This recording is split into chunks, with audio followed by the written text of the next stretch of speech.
سامعین کرام، تصوف اور صوفیزم میں اور ماہرین روحانیت کے نزدیک ہر حرف کا ایک خاص رنگ اور اس میں ایک خاص طاقت ہوتی ہے۔ غیب بینوں نے حروف کو لکھ کر تیسری آنکھ سے دیکھا تو انہیں الف کا رنگ سرخ، بے کا نیلا اور دال کا سبز اور سین کا رنگ زرد نظر آیا۔ پھر انسان پر ان کے اثرات کا جائزہ لیا گیا تو معلوم ہوا کہ الفاظ کی ترکیب و ترتیب اور بولنے والے کی شخصیت کے اعتبار سے الفاظ کی طاقت مختلف ہوا کرتی ہے۔ مثال کے طور پر ایک گنہگار آدمی کی نسبت ایک نیک آدمی کے ادا کردہ کلمات زیادہ طاقت رکھتے ہیں، جبکہ ایک عام نیک آدمی کی نسبت ولی اللہ کی زبان سے نکلنے والے الفاظ زیادہ پرتاثیر ہوتے ہیں۔ اسی طرح انبیاء کی کلمات کی روحانی قوت بہت زیادہ ہوتی ہے، جبکہ الہامی الفاظ جیسے قرآن پاک کے الفاظ انتہائی قوت اور طاقت کا خزانہ ہوتے ہیں۔ ایک پادری اپنی کتاب میں لکھتے ہیں کہ ہر لفظ ایتھر میں ایک خاص شکل اختیار کر لیتا ہے۔ مثلا نفرت اس قدر بھیانک صورت میں بدل جاتا ہے کہ ایک مرتبہ میں نے یہ صورت دیکھ لی، یعنی لفظ سے نفرت کی صورت دیکھی اس نے، اور اس کے بعد جو ہے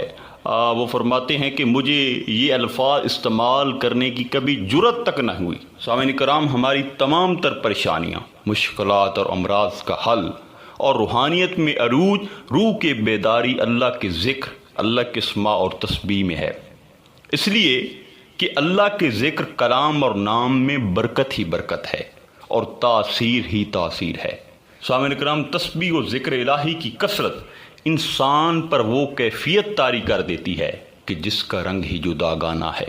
انسانی دماغ پر مختلف حالات و واقعات جن کیفیات کا باعث بنتے ہیں، ذکر الہی کی کثرت ان سب سے عمیق اور دیر پا کیفیت کا باعث بنتی ہے۔ ذکر الہی بظاہر اسماء الہی کی تکرار ہے،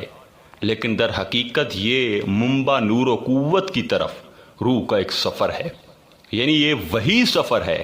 جو روح میں بالیدگی اور وسعت پیدا کرتا ہے۔ جوں جوں کوئی بندہ ذکر اور تسبیح کی کثرت کرتا ہے تو خدا کی محبت اس کے ریشے ریشے میں سما جاتی ہے، اس کے روح کی توانائیاں رفتہ رفتہ سارے جسم پر غالب ہو جاتی ہیں، جس سے شبستان روشن ہو جاتا ہے اور سب تیرگیاں کفور ہو جاتی ہیں۔ روح کی لطافت جب درجہ کمال کو پہنچتی ہے تو اس کے جسم کی کثافت بھی جو ہوتی ہے وہ بھی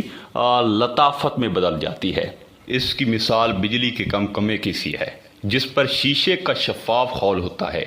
جب اس کے اندر میں برقی رو جاری ہوتی ہے تو اس کی روشنی صرف اندر ہی محدود نہیں رہتی، بلکہ وہ خول سے باہر کمرے کی فضا کو بھی جو ہے وہ چاروں طرف روشن کر دیتی ہے۔ یہی حال روح کا ہے۔ جب وہ خدا کی نورانیت سے ذکر اور تسبیح سے بہرہ ور ہوتی ہے تو وہ منور ہوتی ہے اور اس کی تابناک اسی طرح سب کو فیض یاب کرتی ہے، جس طرح آفتاب کا نور خاکدان تیرا کے ذرے ذرے کو چمکا دیتا ہے۔ روح کی فیض رسانی کا سلسلہ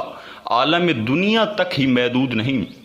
بلکہ جسم پر موت وارد ہو جانے کے بعد عالم برزخ اور عالم آخرت میں بھی اس کی تجلیاں جاری اور ساری رہتی ہیں، اور اس کے ساتھ ساتھ انسانی شخصیت کی تعمیر میں روح کا کردار بھی فیصلہ کن اہمیت کا حامل ہوتا ہے۔ جب تک جسم پر بشریت کے اوصاف غالب رہیں اور انسان ذکر و تسبیح سے دور رہے تو روح کمزور اور دبدبی سی رہتی ہے، اور نتیجتاً انسانی شخصیت میں بے حمیت، حیوانیت اور طرح طرح کی جو آلود ہے وہ اس کے آس پاس رہتی ہے، اور وہ حیوانیت جو ہے اس پہ غالب رہتی ہے، جس کے باعث وہ اعلیٰ اقدار کے جوہر سے محروم رہتی ہے۔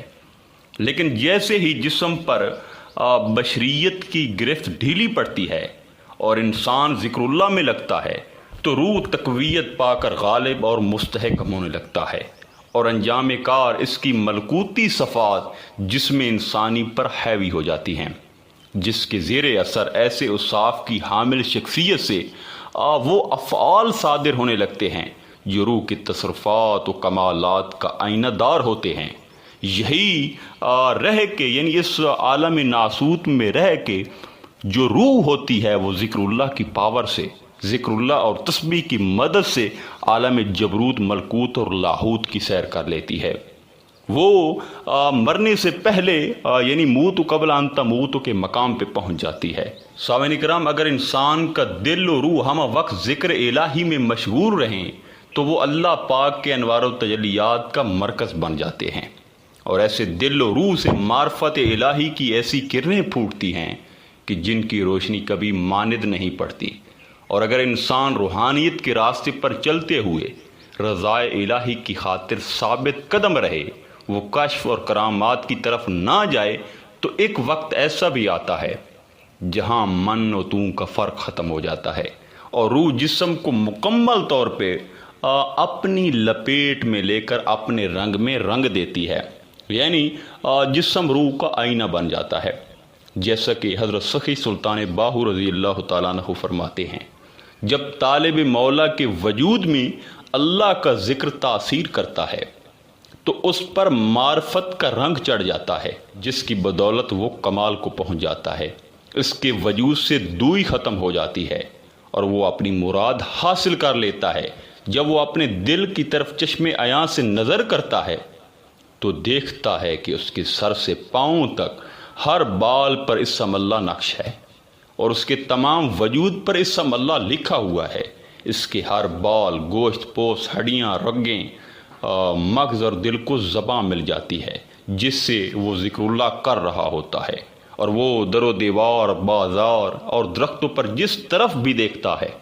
اسے اسم اللہ کا نقش ہی نظر آتا ہے، کیونکہ جب باتیں روشن ہو جائے تو انسان کا تمام وجود روشن ہو جاتا ہے، انسان کا اخلاق پاکیزہ ہو جاتا ہے، چونکہ انسان کا وجود باطن کا ترجمان ہوتا ہے۔ آخر میں دعا ہے کہ اللہ تعالی ہمیں ذکر و تسبیحات کرنے کی توفیق عطا فرمائے، جس سے ہمارے قلوب اور جو ہماری ارواح ہے وہ روشن ہو سکے۔ انشاءاللہ تعالی ملتے ہیں ایک نئے موضوع میں، تب تک اللہ نگہبان۔